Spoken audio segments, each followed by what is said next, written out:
Assalamualaikum warahmatullahi wabarakatuh. Perkenalkan, nama saya Yulanda Tanjung Bambang Dewantara, NIM 12405519333 dari kelas MBS 3H. Di sini, saya akan mempresentasikan hasil observasi saya untuk memenuhi tugas dari mata kuliah Pemberdayaan Ekonomi dengan dosen pengampu Ibu Eliza Silviana, SPD MPD.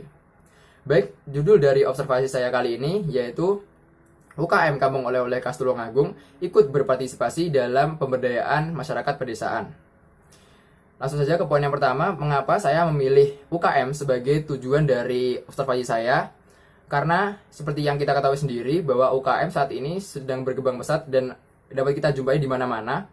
Dan juga UKM ini adalah suatu usaha yang hanya membutuhkan modal seminimal mungkin, lalu dalam mengelolanya kita hanya dibutuhkan ketelatenan, keuletan, dan juga kesabaran, serta strategi-strategi yang matang dan berani dalam mengambil risiko, sehingga dapat menghasilkan keuntungan yang semaksimal mungkin. Dan UKM ini, kalau menurut saya, adalah tahap lanjutan dari UMKM. Jadi UMKM ini adalah satu level di bawah dari UKM, yang sama-sama membutuhkan modal seminimal mungkin untuk mendapatkan keuntungan yang maksimal.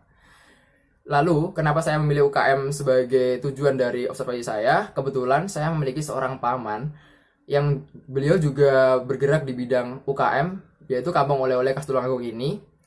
Dan sedikit banyak beliau pernah bercerita dengan saya bagaimana dalam menjalankan UKM beliau. Langsung saja, di sini saya akan memaparkan profil dari usaha UKM Kampung Oleh-oleh Khas Tulungagung milik Bapak Siswanto. Beralamat di Jalan Pangeran Antasari nomor 19 sampai nomor 24, Kecamatan Kenayan, Kabupaten Tulungagung, tepat di selatan Stasiun Tulungagung. Berdiri sejak tahun 2013 dan bergerak di bidang kuliner. Baik, di sini saya sudah berhasil mewawancarai Bapak Siswanto, akan tetapi wawancara kali ini berlangsung melalui via chat, yaitu melalui via WhatsApp, dan saya akan menampilkan hasil gambar cuplikan saya wawancara dengan Bapak Siswanto.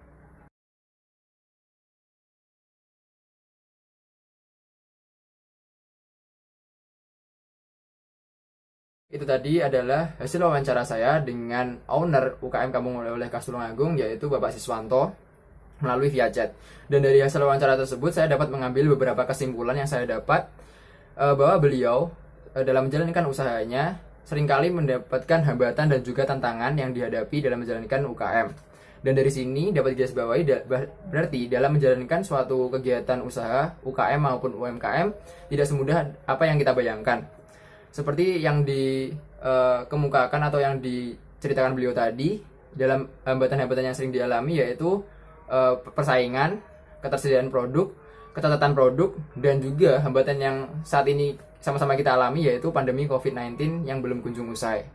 Dan alhamdulillahnya beliau tadi juga menjelaskan bahwa dapat menjawab tantangan dan juga hambatan-hambatan tersebut dengan baik, dan ada solusi-solusi yang sangat efektif sekali dalam menjawab hambatan dan tantangan tersebut.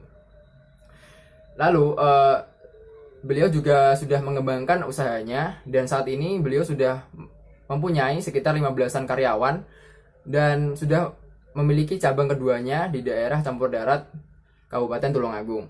Dan menurut analisa saya dari hasil wawancara, bahwa sekelompok UKM ini telah berkontribusi secara nyata dalam memberdayakan masyarakat di pedesaan. Karena mengapa? Karena waktu wawancara beliau menuturkan bahwa dalam memasok produk makanan oleh-olehnya, beliau mengambil memasok dari sekelompok ibu-ibu di pedesaan atau di desa tempat beliau tinggal yang memproduksi jajanan pasar maupun makanan oleh-oleh yang kemudian oleh Bapak Siswanto ini dikemas semenarik mungkin dan dijualkan atau dipasarkan di toko miliknya.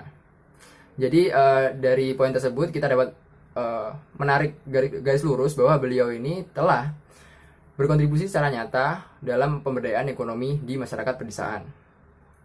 Lalu pendekatan yang dilakukan oleh beliau atau pendekatan UKM yang dilakukan oleh beliau kepada sekelompok ibu-ibu ini termasuk adalah pendekatan meso, karena pendekatan meso sendiri adalah pendekatan pemberdayaan ekonomi yang dilakukan antara sekelompok UKM atau sekelompok yang memberdayakan dengan kelompok yang ingin diberdayakan. Dan kelompok UKM Kampung Oleh-oleh Khas Tulungagung ini berhasil memberdayakan kelompok ibu-ibu pembuat produk makanan jajanan pasar tersebut. Dan sekarang kelompok ibu-ibu pemproduksi jajanan makanan tersebut sudah banyak dikenal oleh distributor-distributor maupun penjual dari penjual dari oleh-oleh di Tulungagung. Dan menurut keterangan dari Bapak Siswanto bahwa ibu-ibu atau sekelompok ibu-ibu tersebut mampu atau dapat mendirikan usaha sendiri. Jadi di sini dikatakan bahwa sekelompok ibu-ibu ini sudah dapat mandiri, begitu. Jadi atau tahapan atau fase pemberdayaan yang sudah dilakukan oleh UKM Kampung Oleh-oleh ini adalah pada tahap fase terminasi atau tahap terakhir dari tahap pemberdayaan, yaitu di mana objek yang diberdayakan sudah dapat mandiri, sudah dapat mengelola usahanya sendiri maupun sudah dapat mandiri tanpa bantuan dari orang lain. Dan yang terakhir, untuk saya sebagai agen pembaru yang dapat saya lakukan adalah memberikan inovasi maupun ide-ide kreatif yang akan saya sampaikan kepada pemilik UKM, dan juga saya di sini juga dapat menjadi sebagai pahlawan digital. Mengapa saya menyebutnya pahlawan digital? Karena yang saat ini dengan kemajuan teknologi tidak dipungkiri bahwa pemasaran melalui online atau digital sangat diminati sekali. Seperti kita lihat banyak sekali e-commerce yang melakukan diskon di sana sini, dan itu menurut saya adalah sebagai peluang yang harus digunakan UKM untuk terus bertahan maupun bersaing di dunia bisnis digital.